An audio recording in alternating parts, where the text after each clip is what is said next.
Hi hello வணக்கம் and welcome to my channel Shanthi Sunday vlogs. Morning மார்னிங் டிஃபன் மல்லிப்பூ இட்லியும் ரோஜாப்பூ துவையலும்.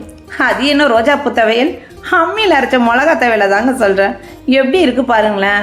ஐயோ, இட்லி மல்லிப்பூ மாதிரி இருக்குது, துவையல் ரோஜாப்பூ மாதிரி இருக்குது. அதனால தான் அப்படி சொன்னேன். அம்மியில் எப்படி வச்சு அரைக்கிறீங்க அப்படின்னுட்டு கேட்குறாங்க. அவங்களுக்காண்டி இப்போ நான் எப்படிங்கிறத சொல்கிறேன்.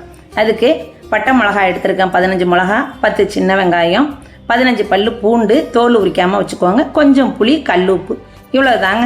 எல்லாத்தையும் ஒன்று ஒன்றா வச்சு அரைச்சி எடுக்க வேண்டியது தான்.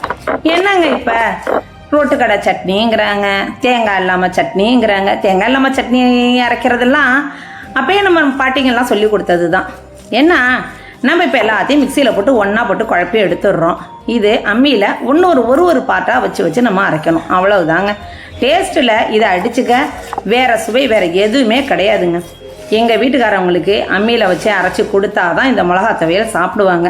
நீங்கள் என்னத்தை தான் மிக்சியில் வச்சு அரைச்சி கொடுத்தாலும் சாப்பிடவே மாட்டாங்க. இதை நீங்கள் செஞ்சு பாருங்களேன். இதை செஞ்சு ஒரு 10 நாளைக்கு ஸ்டோர் பண்ணி வச்சுக்கோங்க ஃப்ரிட்ஜில். கொஞ்சம் கஷ்டம்தான். வாரத்தில் ஒரு நாள் அரைச்சி நீங்கள் வச்சுட்டிங்கன்னா சுட சுட இட்லியோட இந்த காரசாரமான மிளகா துவையலை வச்சு நல்லெண்ணெய் விட்டு சாப்பிட்டு பாருங்களேன் எப்படி இருக்குது அப்படின்னுட்டு. பாருங்களேன் நான் எப்படி அம்மியில் அரைக்கிறேங்கிறது. அம்மியில் அரைக்கிறதே ஒரு கலை தான். கொஞ்சம் கஷ்டம்தான், பரவாயில்ல. இருந்தாலும் மனசுக்கு திருப்தியாக, வயிறு நிறையுது, மனசு திருப்தியாக இருக்குது. அது மட்டும் இல்லாமல் இந்த அம்மியில் வழிக்கிறோம் பாருங்களேன். இதெல்லாம் எங்கள் ஆத்தா, எங்கள் அம்மா, எங்கள் சித்தி, எங்கள் மாமியார் இவங்கள்ட்ட நான் கற்றுக்கிட்டது. அவங்கள பார்த்து நான் தெரிஞ்சுக்கிட்டது. இப்படி உருட்டு வீட்டு தான் வழிக்கணும். வழித்து எடுத்து வச்சுக்க வேண்டியதாங்க, அவ்வளவுதான். மிளகா துவையல், அம்மியில் அரைச்ச மிளகா துவையல் தயாராகிடும். நீங்கள் உங்கள் வீட்டில் செஞ்சு வச்சுக்கோங்க, ஃப்ரிட்ஜில் ஸ்டோர் பண்ணி வச்சுங்க. அடிக்கடி செஞ்சு சாப்பிட்டு பாருங்கள் எப்படி இருக்குது அப்படிங்கிறத கமெண்ட்டில் மறக்காமல் எனக்கு நீங்கள் சொல்லுங்கள்.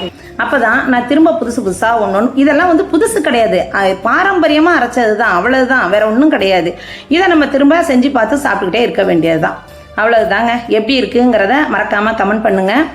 நம்ம சேனலை சாந்தி சண்டே விலாக்ஸை லைக், ஷேர், சப்ஸ்கிரைப் பண்ணுங்கள். தேங்க்யூ. பாருங்களேன், அவ்வளோ ஒரு டேஸ்ட்டாக இருந்துச்சுங்க. நல்லா சூடாக இட்லிக்கு இந்த துவையலுக்கும் பொடியும் அவ்வளோ அருமையாக இருந்துச்சு. தேங்க்யூ.